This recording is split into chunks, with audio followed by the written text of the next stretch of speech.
नमस्कार. मंथन welfare foundation संचलित मंथन राज्यस्तरीय सामान्य ज्ञान परीक्षेच्या पारितोषिक वितरण समारंभाच्या निमित्तानं व्यासपीठावर आवर्जून उपस्थित असलेले आम्हा सर्वांचे मार्गदर्शक आदरणीय अशोक जोगदे सर, तेथे संशोधनाचं आणि अतिशय चांगल्या पद्धतीचं शास्त्रीय काम करणारे थोर शास्त्रज्ञ मान्य सुधीर फाकटकर सर या ठिकाणी उपस्थित आहेत.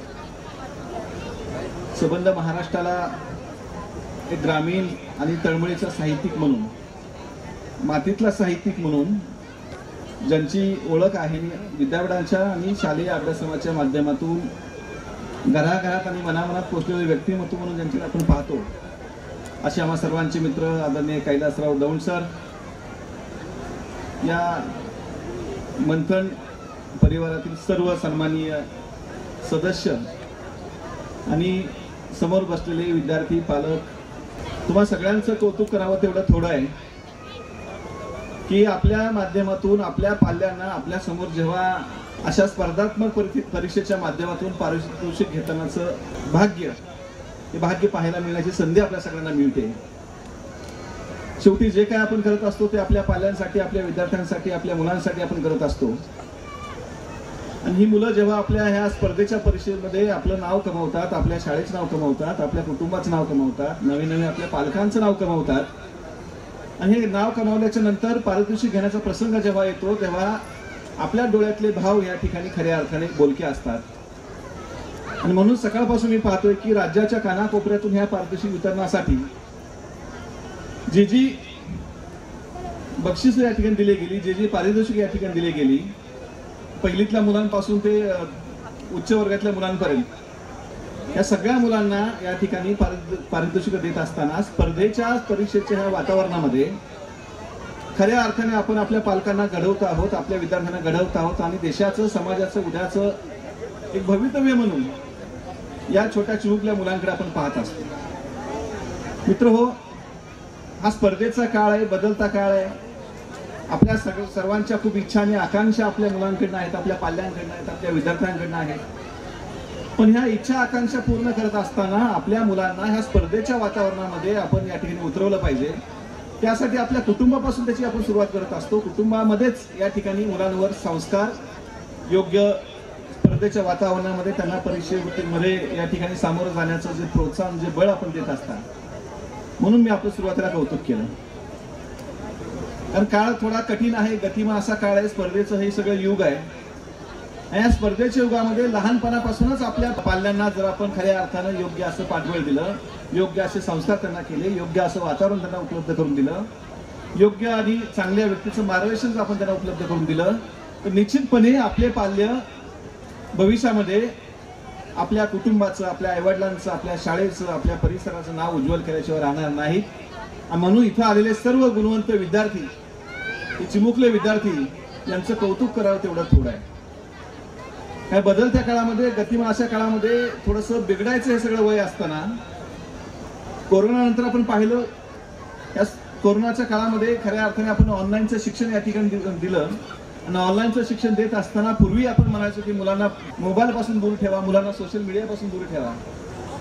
पण नंतर आपण पालक आणि शिक्षकच असं म्हणायला लागलो की मुलांच्या हातामध्ये मोबाईल द्या म्हणजे त्यांना कळेल. आणि मधल्या काळामध्ये काय गडबड झाली माहीत नाही, पण मुलांच्या हातात जास्त मोबाईल आपण दिल्यामुळं, मुलांना जास्त आपण सोशल मीडियाच्या आहारी ठेवल्यामुळं 2 वर्ष झाली, 3 वर्ष झाली, कोरोना संपला, पण मोबाईलचे आणि सोशल मीडियाचे दुष्परिणाम आपण भोगतो आहोत. आणि हे मी सांगायची गरज नाही, तुम्ही तुमच्या घरामध्ये बघता, तुम्ही तुमच्या मुलांमध्ये बघता, तुम्ही तुमच्या पाल्यांमध्ये बघता की मुलाच्या हातातला मोबाईल काढून घेत असताना आपल्याला आणि त्याला देखील किती त्रास होतो. आणि हे जर आपण केलं नाही आणि ह्या वातावरणात आपण त्यांना स्पर्धात्मक आणि गुणात्मक वातावरणाकडे त्यांना वळवलं नाही, तर ह्या मुलांचं भवितव्य खऱ्या अर्थाने अवघड आहे. आणि म्हणून सोशल मीडिया गरजेपुरता जरूर वापरा, पण सोशल मीडियाच्या आहारी जाणं म्हणजे हे आधुनिक काळातलं एक व्यसन आहे असं म्हटलं तर वावगं ठरणार नाही. जर आपली मुलं सोशल मीडियाच्या ह्या सगळ्या विषयातनं बाहेर पडली नाही, त्या स्पर्धेच्या वातावरणामध्ये, गुणात्मक अशा वातावरणामध्ये आपल्या पाल्याची गुणवत्ता सिद्ध करण्याची संधी त्याला मिळणार नाही. किंबहुना अशा मंथनसारख्या परीक्षेला, स्पर्धा परीक्षेसारख्या वातावरणामध्ये तो विविध स्पर्धांमध्ये, या परीक्षेमध्ये सामोरं जात असताना पुढचं येणारं आव्हान असू दे, तो वाचन करणार नाही, तो चिंतन करणार नाही, तो मनन करणार नाही. नवे सोशल मीडियाच्या सगळ्या अतिरेकामुळं आपल्या पाल्यांची एकाग्रता किंवा आपल्या पालकांची एकाग्रता या ठिकाणी हरवत चालली आहे. आणि हे एकाग्रता खऱ्या अर्थाने निर्माण करण्याचं काम मंथन सारखी ही परीक्षा, मंथन सारखं हे व्यासपीठ निर्माण करत आहे. म्हणून आपल्या सगळ्यांचं संयोजकांचं कौतुक करावं तेवढं थोडं आहे. मित्रहो, काळ खूप बदलतो आहे. आपल्या प्रत्येकाला वाटतं की माझा मुलगा IAS व्हावा, माझा मुलगा IPS व्हावा, MPSC UPSCच्या परीक्षेच्या माध्यमातून माझ्या मुलाने या ठिकाणी सगळ्यात टॉपला राहावं, ही अपेक्षा गैर नाहीये. पण ही अपेक्षा करत असताना त्या ठिकाणी अवास्तव अपेक्षा सुद्धा पालकांनी करू नये, याचंही भान आपल्याला ठेवावं लागणार आहे. पालक म्हणून जेव्हा मी बघतो तेव्हा लातूर पॅटर्नचा आपण अभ्यास करतो, किंबहुना राजस्थानमध्ये कोटा या परिसरामध्ये आपल्या महाराष्ट्रातले अनेक मुलं जातात. पण कधी कधी त्या मुलाची इच्छा काय आहे, त्याची क्षमता काय आहे, त्याची कुवत काय आहे, त्याची मानसिकता काय आहे, त्याचाही विचार आपल्याला करावा लागणार आहे. म्हणजे जेव्हा आपल्या पाल्याला आपण स्पर्धात्मक वातावरणामध्ये टाकतो, स्पर्धात्मक वातावरणामध्ये त्याला सामोरं जाण्यासाठी प्रोत्साहन देतो, हे प्रोत्साहन देत असताना त्याची कुवत, त्याची क्षमता आणि त्याची मानसिकता याचाही अभ्यास आपल्याला पालक म्हणून कधीतरी करावा लागणार आहे. नाहीतर ज्या अपेक्षेने आपण मोठी स्वप्न बघतो त्या अपेक्षाच्या बऱ्याच ठिकाणी भंग झालेल्या सुद्धा अनेक उदाहरणं आपल्या अवतीभोवती घडत असतात. अशा पार्श्वभूमीवर मंथन सारख्या व्यासपीठाच्या माध्यमातून खऱ्या अर्थानं या स्पर्धेला, या परीक्षेला सामोरे गेलेल्या ह्या पाल्यांनी, ह्या मुलांनी जे यश प्राप्त केले, जो लौकिक प्राप्त केला आहे, हा निश्चितपणे आपल्या आईवडिलांच्या स्वप्नांना या ठिकाणी उभारत देणार ही यश असं म्हटलं तर वावगं ठरणार नाही. या मुलांना जर अशाच पद्धतीनं पुढे स्पर्धात्मक वातावरणामध्ये आपण जर प्रोत्साहन दिलं, त्यांना जर घडवलं, त्यांना जर खऱ्या अर्थाने मोकळं वातावरण उपलब्ध करून दिलं, तर निश्चितपणे हे आपले पाल्य, हे आपले विद्यार्थी उद्याचा एक देशाचा एक चांगला IAS अधिकारी, चांगला IPS अधिकारी एवढंच नव्हे तर एक चांगला उद्योजक, एक चांगला सगळ्या क्षेत्रामध्ये तो टॉपला जाण्याची क्षमता निर्माण होते. काही नाही झालं तर तो एक चांगला माणूस म्हणून समाजामध्ये वावरायला पात्र होतो. एवढीच अपेक्षा या ठिकाणी व्यक्त करतो.